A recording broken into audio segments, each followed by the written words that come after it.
Vamos a abocarnos entonces a lo que es la palabra del Señor. Tengamos un momento de oración. Oh Señor, vamos ante tu presencia con nuestras necesidades, con nuestras cargas, con lo que nos abruma en esta hora. Queremos oír tu palabra porque tu palabra es la que nos trae vida, es la que nos inyecta valor, es la que nos fortalece y la que nos anima, es la que nos corrige. Señor, rogamos tu bendita presencia en el mensaje y en cada corazón. Dirígenos para la gloria de tu nombre y por Jesucristo nuestro Señor y Salvador. Amén. Les invito a que abran sus Biblias en la epístola a los Hebreos, en el capítulo 12. Y vamos a leer los versículos 5 al 11. Y esto, vamos a hablar de algo. La disciplina, gracia y amor de Dios nuestro Padre y de nuestro Señor Jesucristo. De eso vamos a hablar. ¿Habéis ya olvidado la exhortación que como a hijos se os dirige diciendo, hijo mío, no menosprecies la disciplina del Señor, ni desmaye cuando eres reprendido por Él? Porque el Señor al que ama, disciplina, y azota a todo el que recibe por hijo. Si soportáis la disciplina, Dios os trata como a hijos, porque ¿qué hijo es aquel a quien el Padre no disciplina? Pero si se os deja sin disciplina, de la cual todos han sido participantes, entonces sois bastardos y no hijos. Por otra parte, tuvimos a nuestros padres terrenales que nos disciplinaban y los venerábamos. ¿Por qué no obedeceremos mucho mejor al Padre de los Espíritus y viviremos? Y aquellos ciertamente por pocos días nos disciplinaban como a ellos les parecía, pero para los que nos es provechoso, para que participemos de su santidad. Es verdad que ninguna disciplina al presente parece ser causa de gozo, sino de tristeza, pero después da fruto apacible de justicia a los que en ella han sido ejercitados. Amén. Muy bien, vamos a hablar básicamente de tres cosas. Lo primero, vamos a hablar de lo que sabemos, pero que no hablamos mucho de ello. Es como aquellas cosas, es como cuando nosotros sabemos que debemos bajar de peso, por lo que me han contado. Sabemos que debemos bajar de peso, que debemos frenar la mandíbula, ¿cierto? Pero, ¿qué nos hace? ¿Verdad? Lo sabemos, no queremos escuchar mucho y nos apartamos de las personas que están siempre preocupadas de que, oye, ¿cómo están? Come menos. Así hay otras cosas, sabemos que debemos hacer ejercicio, pero a algunos le hacemos el quite y no compartimos mucho con personas que realmente son muy asiduas a los deportes. Sabemos esas cosas, pero las evitamos. Vamos a hablar de unas cosas de esas. También vamos a hablar de aquello que sí sabemos y que nos alegramos de eso. ¡Qué bueno estas cosas! Pero luego vamos a hablar también de lo que deberíamos saber. Deberíamos saber y que muchas veces voluntariamente ignoramos. Entonces, vamos a hablar en primer lugar de lo que sabemos, pero no hablamos de ello. ¿De qué es esto? Bueno, lo que nosotros sabemos es que por ser creyentes, no estamos nosotros eximidos del pecado. Siempre somos capaces de pecar. De hecho, pecamos todos los días. Y pecamos por tres razones. Pecamos porque está continuamente con nosotros, tenemos una naturaleza pecaminosa, que tiene una inclinación innata al pecado. El apóstol Pablo en Romanos capítulo 8 dice que los que viven según la carne no pueden agradar a Dios. Y dice que si nosotros vivimos según la carne, entonces no vamos a agradar a Dios. Y que estar en esa condición es estar en muerte. Pero que los creyentes estamos en Cristo. Entonces, una de las primeras cosas que nos llevan a nosotros a pecar es nuestra propia naturaleza pecaminosa. En segundo lugar, aquello que nos lleva también a pecar es que nosotros vivimos en un mundo pecaminoso. El mundo que nos rodea, este sistema, el sistema de pensamiento que opera, las modas, muchos de los discursos actuales son anti Dios. Y muchas veces nosotros tomamos y asumimos estas cosas, no los pasamos por el tamiz de las Escrituras, y esto hace que en una unión del mundo con nuestra carne, con nuestra naturaleza pecaminosa, nosotros también pequemos. Pero hay un tercero, y ese es un enemigo formidable que tú y yo tenemos.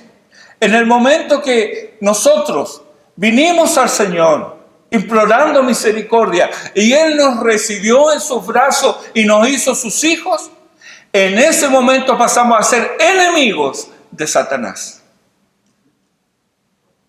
Así que Él es nuestro enemigo y Él no da tregua.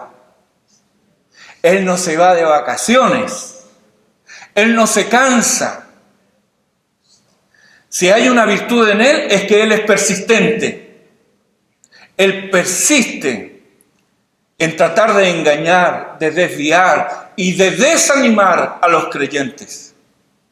Y esta trinidad diabólica de la vida en la carne, la naturaleza pecaminosa, el mundo y Satanás viven en perfecta armonía, se llevan muy bien entre ellos.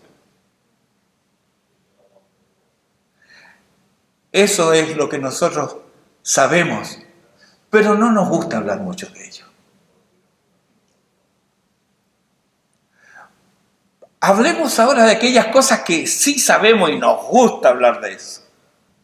La provisión de Dios para nuestro pecado. ¿Cómo nos gozamos en estas cosas? ¿Cuál es la provisión de Dios para nuestro pecado? La provisión de Dios para nuestro pecado es la persona de Cristo. No es la actividad, es la persona de Cristo. Y podemos verla bajo dos aspectos. Uno, la intercesión de Cristo. Y otra, la sangre de Cristo. Él intercede por nosotros. Juan 17:9 dice que no ruego por el mundo, sino que ruego por los que me diste, porque tuyos son.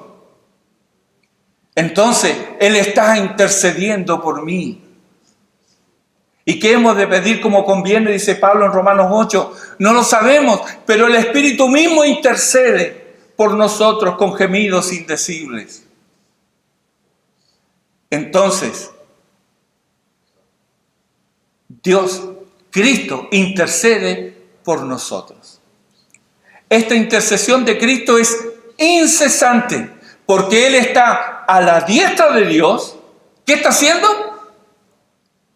Intercediendo por ti y por mí. Y es por esa intercesión continua y constante, fiel, de nuestro sumo sacerdote, es que tú y yo podemos estar en pie adorando a nuestro Dios. La intercesión de Cristo. Es la intercesión de Cristo la que hace que pase por esos valles tenebrosos. Es la intercesión de Cristo la que te permite levantarte del polvo y levantar tus brazos y adorar a Dios. No es tu fuerza ni tu poder espiritual. No es tu inteligencia, ni es el conocimiento que tú tienes de las Escrituras. No, es la intercesión de Cristo. Cristo el Señor intercede por ti y por mí. En segundo lugar, lo que tenemos es la sangre de Cristo. También, yo no sé si les gusta hablar de esto, pero a mí me apasiona. ¿Por qué? Porque dice la Escritura que si confesamos nuestros pecados, Él es fiel y justo para perdonarnos y limpiarnos de toda maldad. Perdón, unos versículos antes dice el apóstol Juan.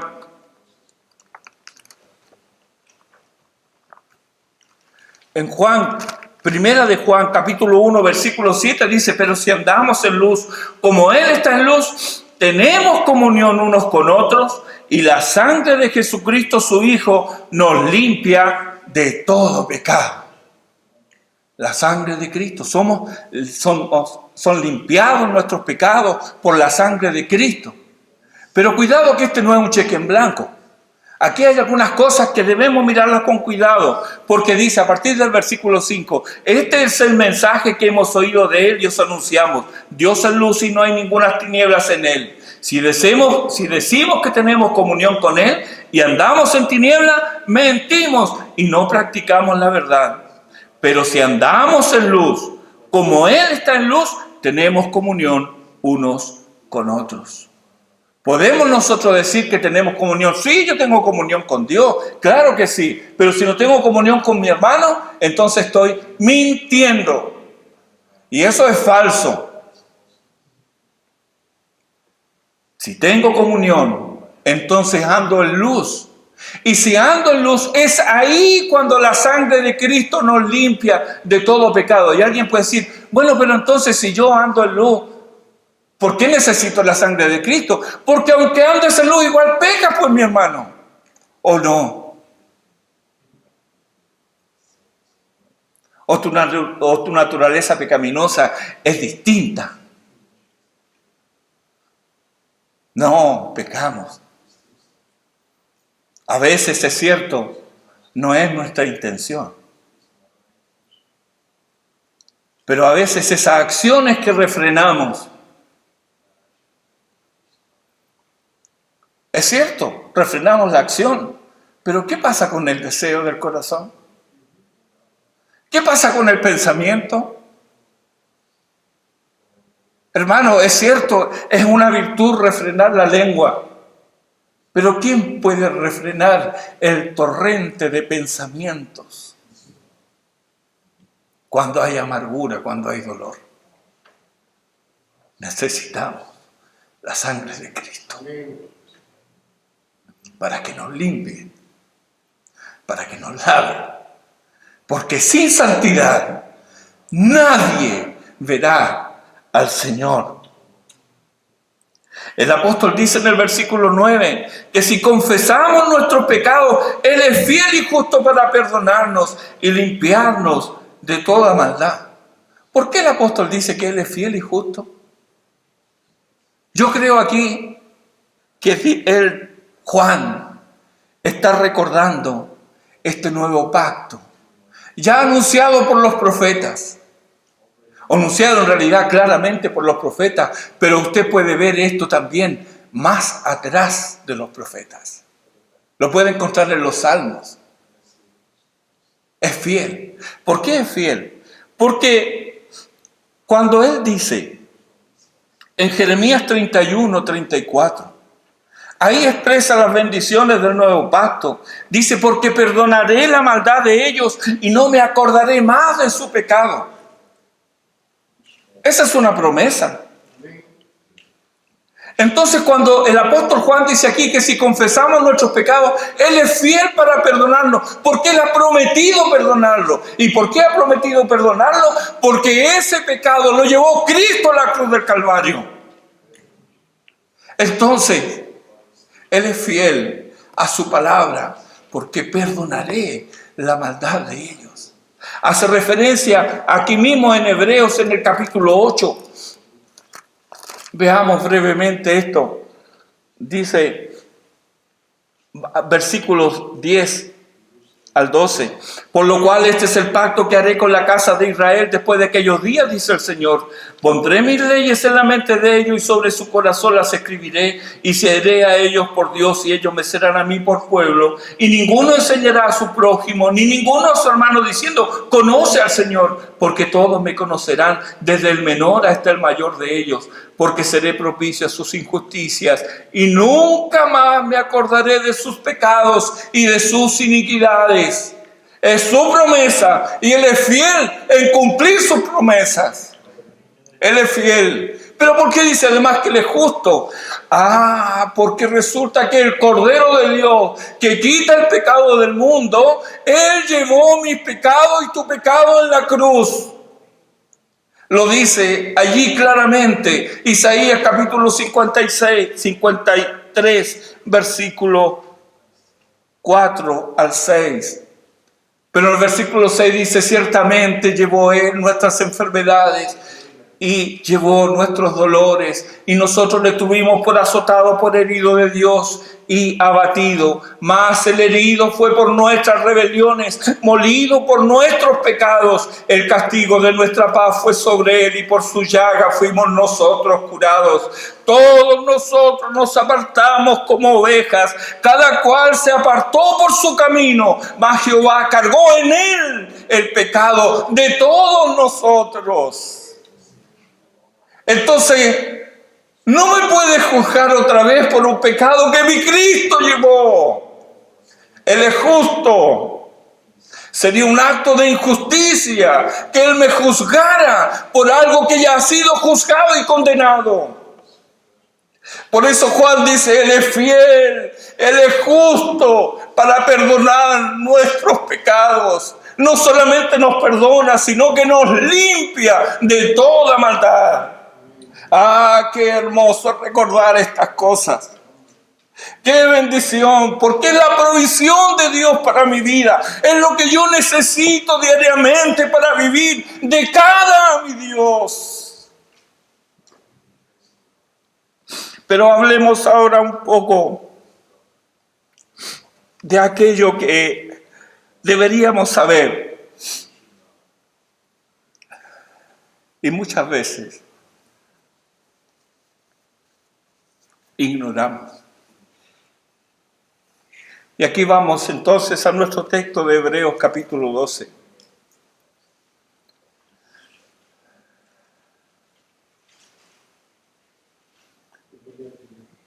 Porque ¿qué pasa cuando no confesamos nuestros pecados? Sabemos, si nosotros confesamos, Él nos perdona. Está ahí, es su palabra. ¿Cómo dudar de eso? Y uno pensando, tendría que decir, bueno, hay que ser muy tonto para no tomar esto, ¿verdad? Pero hermano, parece que la tontera no tiene límite en el espíritu humano. ¿O no le ha pasado que no confiesa su pecado? ¿O no le ha pasado que quiere disculparlo? ¿O no le pasa de que le baja el perfil? ¿O no le pasa, peor todavía, le echa la culpa al otro? Y como los niños, cuando pelean los niños, ¿verdad? Que uno le dice a los otros: oye, pero lo sorprende a la mamá, ¿qué pasa aquí? ¿Y qué es lo que dice el niño? Él empezó primero. Así también nosotros. ¿Por qué hacemos eso? Bueno, la respuesta la tiene la naturaleza pecaminosa de cada cual. Pero lo hacemos.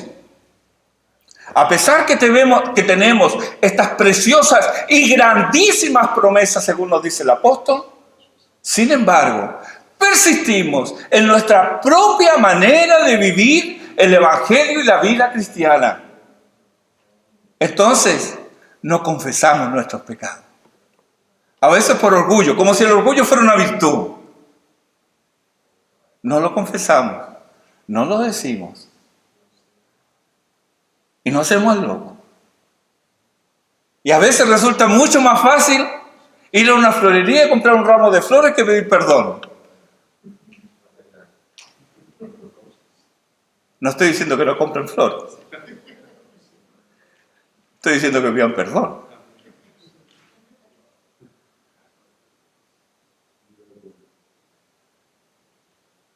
Cuando a veces, por un andar descuidado y carnal, caemos en pecado y no queremos confesarlo, porque ¿qué van a decir? Toda la vida me han visto como creyente.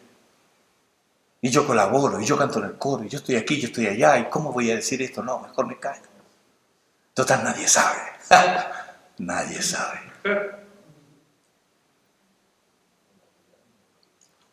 ¿Habrá algo que el Señor no vea? ¿Por qué continuamos en eso de tratar de esconder, de disculpar, de exculpar o inculpar a otro con nuestro pecado? Pero tristemente, esto se ve cada vez más. No es algo nuevo. Lo encontramos en muchos creyentes. David, por ejemplo. Cuando lo menciono así, todos saben a qué me estoy refiriendo. Y pasó un tiempo, ¿verdad? Hasta que él tuvo que ser reprendido por el profeta. Si bien es cierto, el pecado no nos puede hacer perder la salvación a los que son salvos. Sin embargo, lo que sí va a hacer es que te va a privar de comunión con Dios. Y esa comunión con Dios, que va a ser quebrantada, esa comunión con Dios incide de tal manera en tu ser.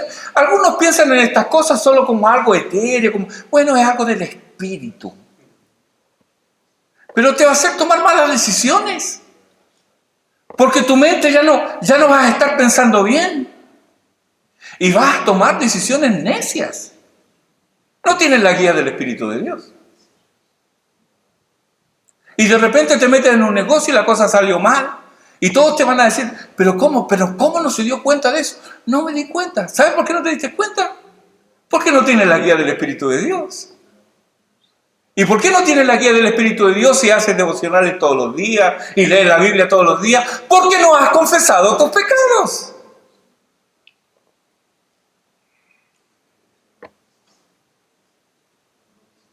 Eso es lo que hace la presencia del pecado en nuestras vidas.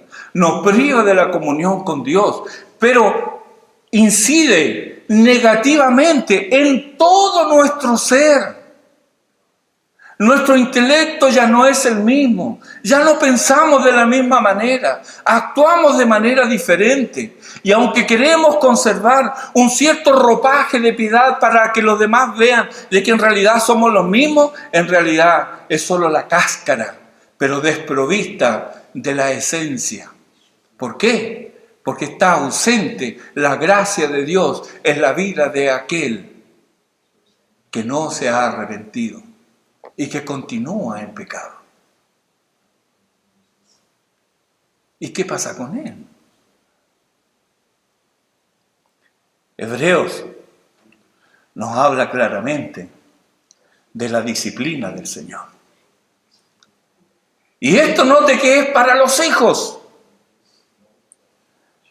Habéis olvidado la exhortación que como a hijos se os dirige diciendo, hijo mío, no menosprecies la disciplina del Señor, ni desmayes cuando eres reprendido por Él. Porque el Señor, al que ama, lo felicita.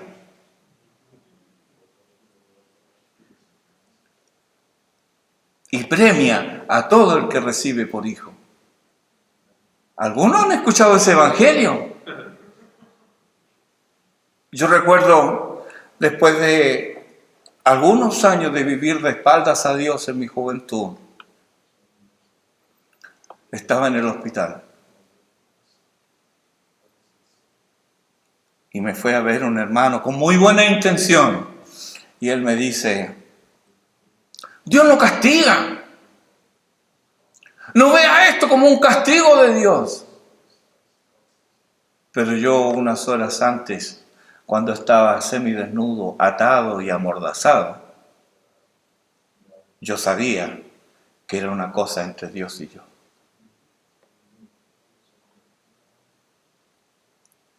Algunos han escuchado este mensaje. Dios es amor. Pero jamás has leído que Él es fuego consumidor.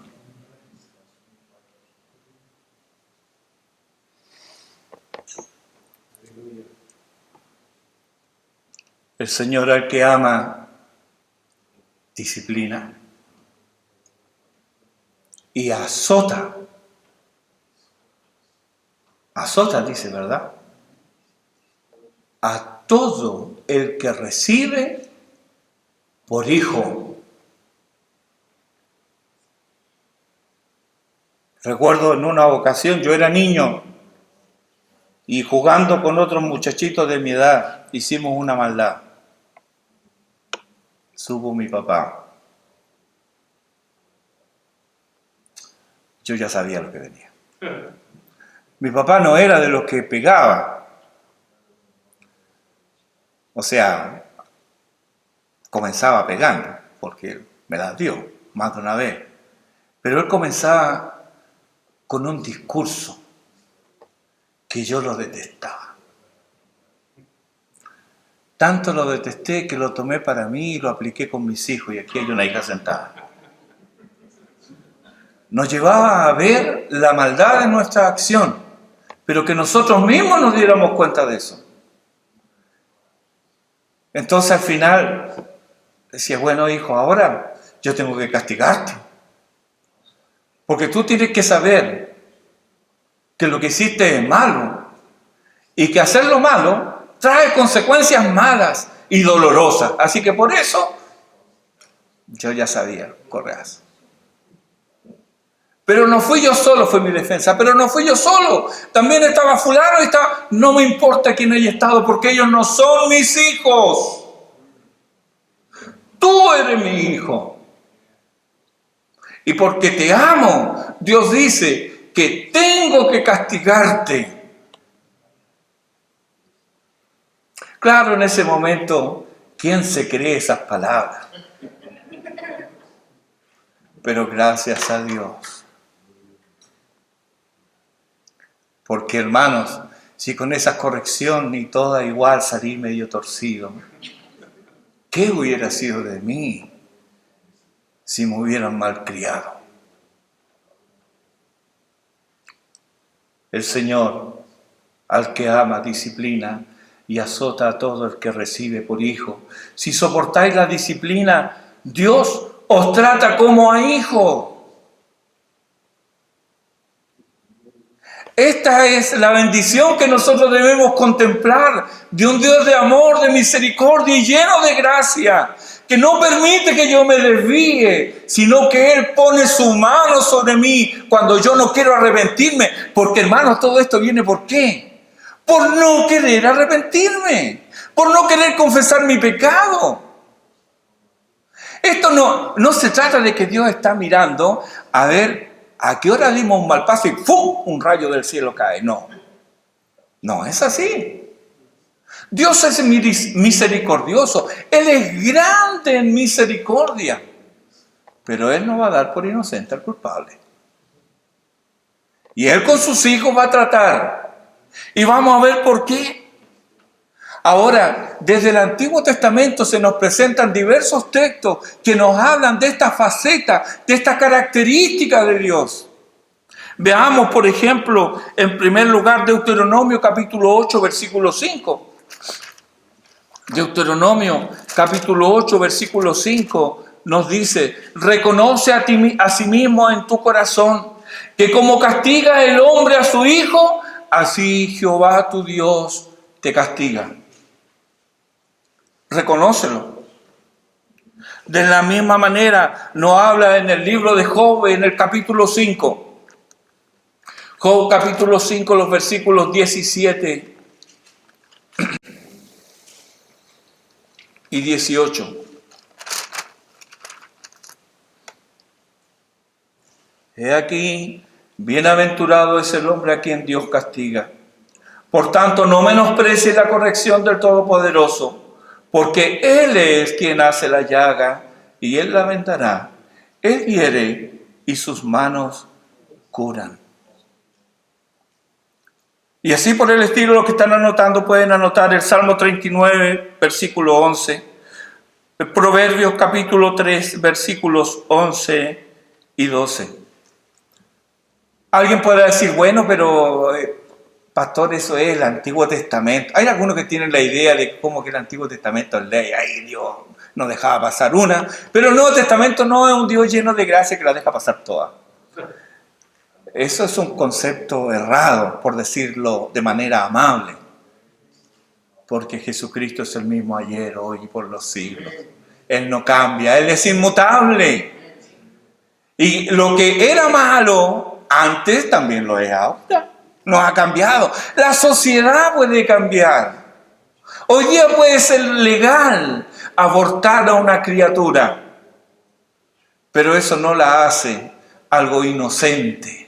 Dios lo condena y lo llama por su nombre, asesinato, aunque sea legal. Dios no cambia. Pero en el Nuevo Testamento también encontramos textos así. Veamos, por ejemplo, 1 Corintios, capítulo 5, versículo 5.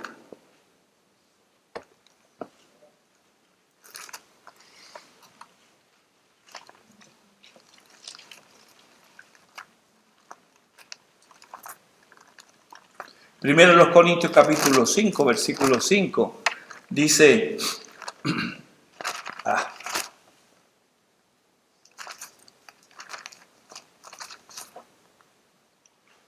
El tal será entregado a Satanás para destrucción de la carne.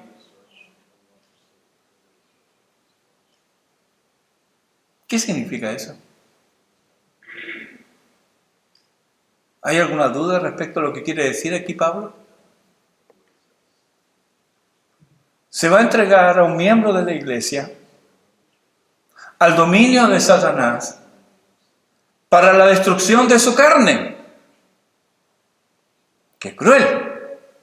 Pero es una medida de amor y misericordia, por cuanto dice, a fin de que el espíritu sea salvo en el día del Señor Jesús. No estaremos tomando el texto y estirándolo mucho. Veamos el capítulo 11 de esta misma epístola. Claro, alguno podrá estar de acuerdo porque ahí quien va a ser sometido a ese proceso disciplinario era un hombre que estaba en algo pero horrible. Pero aquí en el capítulo 11 nos encontramos con otro tema. Y aparentemente como que no es tan grave. Aparentemente. Pero siempre es siempre bueno ver las cosas desde el punto de vista de Dios. Y no como nosotros llegamos a pensar. 1 Corintios capítulo 11, el versículo 32 dice que más siendo juzgados, somos castigados por el Señor. Él nos juzga y nos condena. ¿Y qué es lo que Él juzga y que Él condena? Lo que Él está hablando aquí, el contexto, es que estaban mal utilizando, menospreciando la cena del Señor. La estaban tratando indignamente. Y el apóstol dice en el versículo 30, por lo cual hay muchos enfermos y debilitados entre vosotros, y muchos duermen. ¿De qué está hablando aquí? Hay muchos enfermos. Está hablando acerca de juicio de Dios. Está hablando de que algunas enfermedades que habían entre los corintios eran consecuencias de este pecado. No estamos diciendo ni enseñamos de que toda enfermedad es producto del pecado de quien lo tiene o de sus padres, como así también creen algunos hoy día, o los mismos discípulos. ¿Recuerdan cuando se encontraron con el joven ciego? Que le dicen al Señor, Señor, ¿quién pecó? ¿Este o sus padres? La tenían clarita. ¿Estos sus padres? No. No es así. Pero en este caso particular que nos está hablando Pablo, hay pecado en Corinto.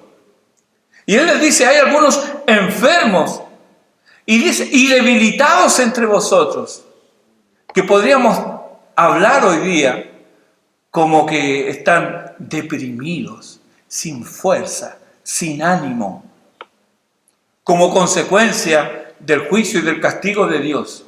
Y dice, y muchos duermen, que es un eufemismo para decir, murieron. Consecuencia de juicio y de castigo. Si nosotros indagamos más en esto, ¿cuáles son esas medidas disciplinarias extremas? Bueno, las encontramos aquí en el versículo 30, enfermedad, debilidad y hasta muerte. Pero ¿será muerte? ¿Será tan así? ¿Cómo que nos cuesta pensar eso? Cuando yo estaba reflexionando sobre todo en estas cosas, recordé una frase que les escuché a mis abuelos una vez. Y uno la escuchó y quedó ahí, no entendía muy bien de qué se trataba, pero descubrí que hasta es una frase bíblica. Alguien preguntó por una persona y yo no recuerdo si fue mi abuelo o fue otra persona, o él estaba contando, pero la expresión se la escuché a él. Ese hombre fue cortado.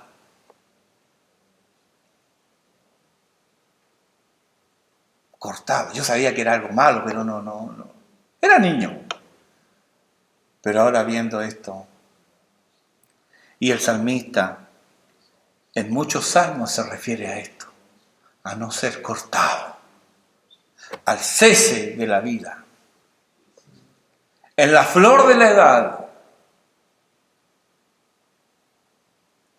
¿Recuerdan ustedes el Salmo 51? Y saben, ¿cierto?, el contexto en el cual fue escrito este salmo.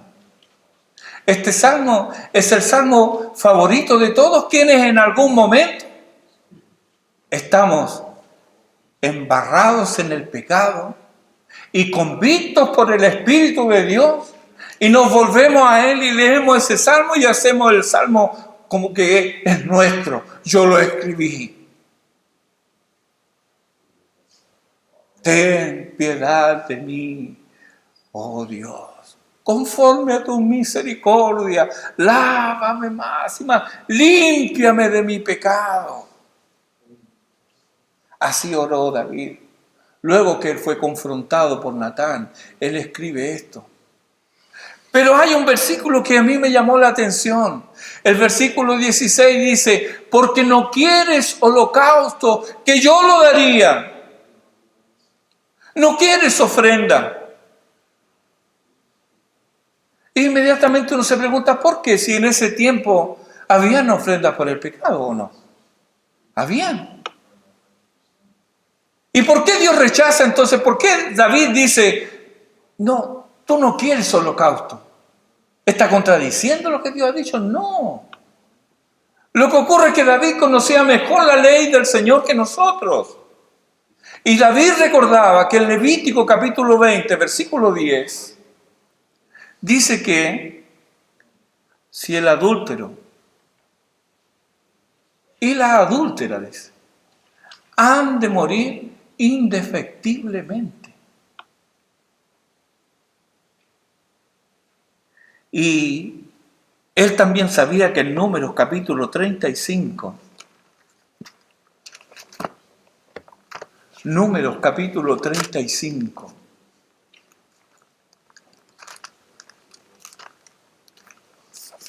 el versículo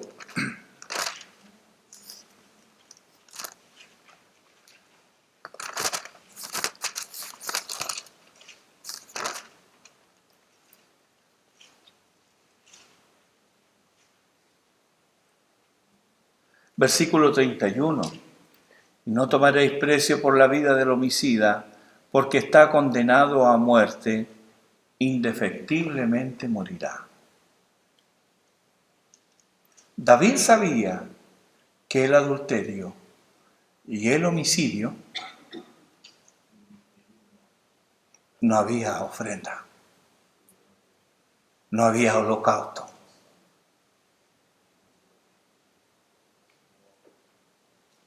¿Pueden entender entonces la desesperación de David al escribir el Salmo? ¿Al arrepentirse? Entonces le van a encontrar la dulzura al versículo 17 del Salmo 51, cuando dice: al corazón contrito y humillado no despreciarás tú, oh Dios. Ahora, esto será solo del Antiguo Testamento. ¿Sabe que en el Nuevo hay unos versículos bien inquietantes? El apóstol Juan dice: hay pecado de muerte por el cual yo no digo que se pida.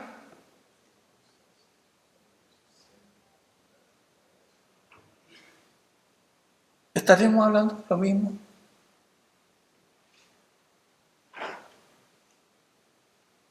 ¿Será de que Dios corta de la vida a algunos para que no sean condenados con el mundo? Bueno, alguien podría decir: pero yo conozco a fulano que ha hecho de todo y ahí anda por la vida como si nada, hasta participa en una iglesia. Hermano, ¿qué es lo que nos dice Hebreos?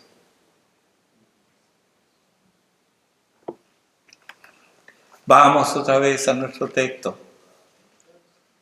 Porque aunque la palabra es dura, no es mía. Si soportáis la disciplina, versículo 7 del capítulo 12 de Hebreos, si soportáis la disciplina, Dios os trata como a hijos. Porque ¿qué hijo es aquel a quien el Padre no disciplina? Pero si se os deja sin disciplina, de la cual todos han sido participantes, entonces sois bastardos y no hijos. Ah, ese que conoces, que se pasea y que va por la vida como aquí no ha pasado nada, ese lo puede hacer. ¿Sabe por qué? No es hijo. Dios no ha puesto ni va a poner su mano sobre mí, sobre él en este tiempo. Pero como dice en Romanos capítulo 2 el apóstol Pablo, dice: acumulan para sí mismo ira para el día de la ira y del justo juicio de Dios. Pero aquellos que son hijos, a ti y a mí, sabemos que Dios nos ama y eso nos llena de gozo y de alegría. Parte de ese amor es que Él nos disciplina y nos castiga cuando no queremos enrelar nuestros pasos, cuando queremos hacer nuestra propia voluntad, cuando caminamos tras nuestros propios deseos. Ahí recuerda la vara y el cayado del Señor. La vara es la parte recta. El cayado es esa parte curva. El cayado es para alcanzar a la oveja que no anduvo por el camino, se anduvo medio descarriando un poquito y vamos a atraerla. Pero el mismo instrumento que sirve para atraer a la oveja sirve también para darle un cortito. Hermanos, debemos gozarnos en que Dios nos ama y en que Él ponga su mano sobre nosotros, aunque sea doloroso, porque esto nos asegura que somos sus hijos. Y esto nos asegura de que un día tendremos participación con Él por toda la eternidad. Porque ¿para qué nos disciplina Él? Para que participemos de su santidad. Porque sin santidad nadie verá al Señor. Y es algo que debemos repetirnos a nosotros mismos día tras día. Porque, hermanos, no habrán excepciones. No habrán excepciones. Y es comprensible que no las haya, porque Dios ha puesto todas las cosas para que nosotros caminemos en novedad de vida delante de Él, con gozo y con alegría. Ah, es que soy tan débil, es que soy vendido al pecado. Claro que sí, pero Dios ha hecho provisión para ello en la persona de Jesucristo. Entonces no hay excusa. No hay excusa. Ah, es que usted peca poco. No, hermano, eso quisiera. Pero como cantaba, como escribió William Cowper, hay un precioso manantial de sangre de Emmanuel que purifica a cada cual que se sumerge en él. Sí, hermanos, debemos ir por limpieza. Debemos recordar que el mismo Señor intercede por nosotros, pero hay algo que tú y yo debemos hacer que Dios no lo hace por nosotros. Confesemos nuestros pecados al Señor. Si eres hijo, Él no dejará que te salgas con la tuya.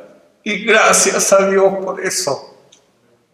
Porque en mi vida he podido experimentar eso. Dios no ha permitido que me salga con la mía. Me parecía una idea genial. Todo planeado. Nadie más lo sabía. Dios lo sabía. Y Él me había dicho, no me agrada lo que estás pensando. Pero yo insistí y Él puso su mano sobre mí. Y todo se reduce entonces a una sola cosa, hermano. ¿Eres creyente? ¿Eres hijo? Gózate en tu Señor. Gózate en su amor inefable y glorioso y eterno. Pero ese amor se manifestará en disciplina si tú no caminas como Dios quiere que lo hagas. No es una amenaza. No, es una certeza. Pero Dios nos ha provisto un camino más excelente. Cristo Jesús. A Él sea honra y gloria para siempre. Oremos. Oh Señor,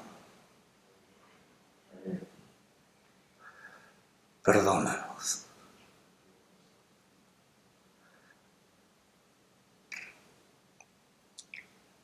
Porque a pesar de que muchas veces refrenamos las conductas impías, pero tú conoces la profundidad de nuestros corazones y tú has conocido nuestros pensamientos. Nos arrepentimos de ellos ante ti. Perdónanos y ayúdanos a vivir la vida que te agrada a ti. Fortalécenos cada día para vivir de cara a ti y que tu Espíritu, tu Santo Espíritu, viva cada día en nuestro ser, alentándonos y animándonos a servirte con gozo y alegría. Que tu palabra siga obrando en nuestros corazones y te lo rogamos por Jesucristo, quien es nuestro Señor y Salvador.